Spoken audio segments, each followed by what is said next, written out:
Welcome to the Biscayne Bayside Studio Conference Room. This is what we do at 5. We get 5. We turn to Cedric Brown. He's the king of all things social media for the Miami Heat. And then we get down. Ced, hit me with what you got. All right, our first question today is from @Sean Walsh Heat. My man Sean. Yes, sir. All right. Sean wants to know, how has the Miami Heat's offense improved with the inclusion of Michael Beasley?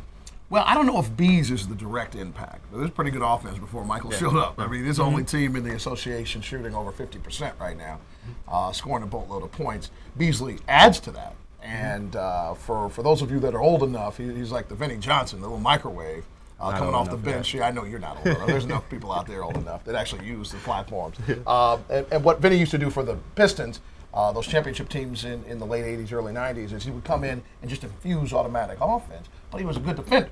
And so that's the next layer for Bees, is that Bees can come in, give you 19 points in 19 minutes, 16 points in 60 minutes. Look, if he's going to match point per minute, he's going to find more minutes, okay? But if he's going to find his way to the floor, it's going to be on the defensive end. Okay, cool. All right, our second question is from Kaysen Matthews @IamKaysen. Kaysen is asking, is there any chance that we may see Greg Oden before the Christmas Day game in LA? There's a chance for everything. I doubt it.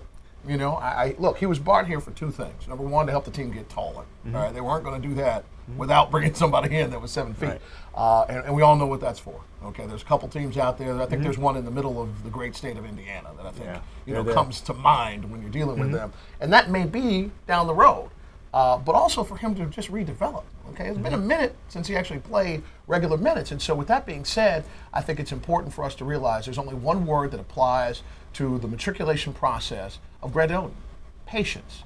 And he's going to continue to do the work, continue to get strength, continue to get his body right for basketball, which he hadn't done for an extended period of time, and then he'll get his opportunities. But I would be surprised if it was before Christmas.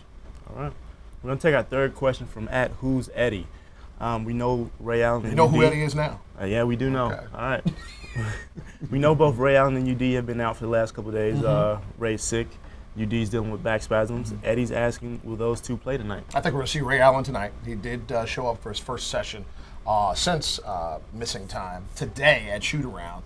Coach Bolster noting that he should be ready and available for the rotation. For Udonis, it's a little more complicated. They decided after shoot-around today to run him through a full practice, see how he feels when he comes back this evening, and then make a decision. There's no need to rush the back spasm. Obviously, the rotation is big enough. You want Udonis back at 100% before you bring him back on the floor.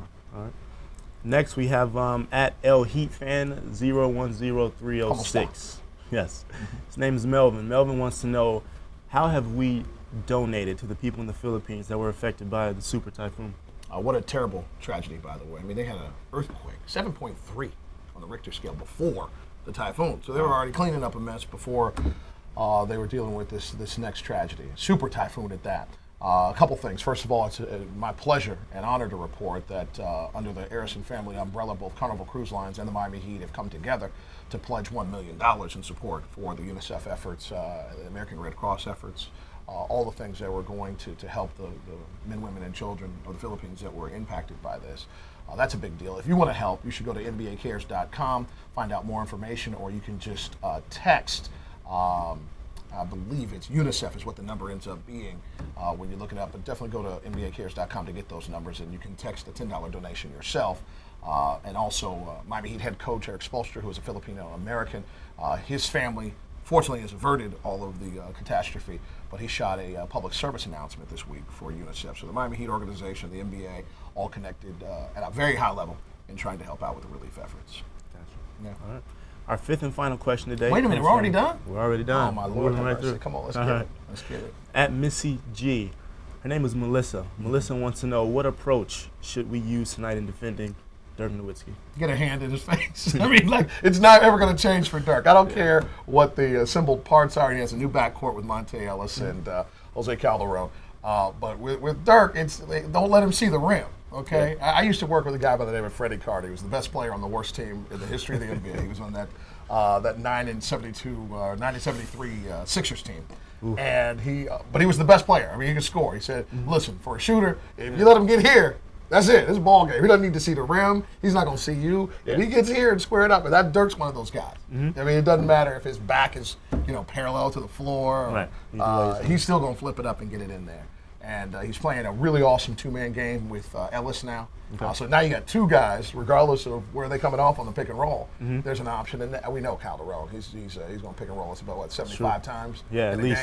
game. So with that being said, I don't know if you can afford doubling him the way that you used to, because they do have some of the other options. But I wouldn't be surprised if that's how the game starts, to demand that other things happen, so that Dirk's not the guy, having a fun time. And the Heat have been able during the regular season matchups over the last few years to nullify that situation and come out with victories. I'm sure they'll go right to that same game plan.